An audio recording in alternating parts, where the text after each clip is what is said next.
Stop! You're gonna wanna see this hack. Yes, it's a workshop hack, but it's also just a life hack.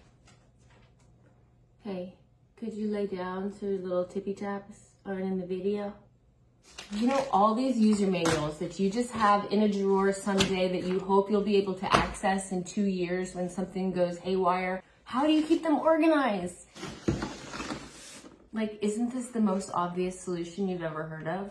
Get all of these manuals out of your junk drawer and put them in an alphabetized folder. I keep all of my manuals in this thing, whether they're for the workshop, like this mullet dust collection system with little extra wrenches and keys that I got. Honestly, tell me what you're supposed to do with this. Like, where do you keep the instructions to clean your cast iron pan? Real question. In here. Look, you guys, you're welcome.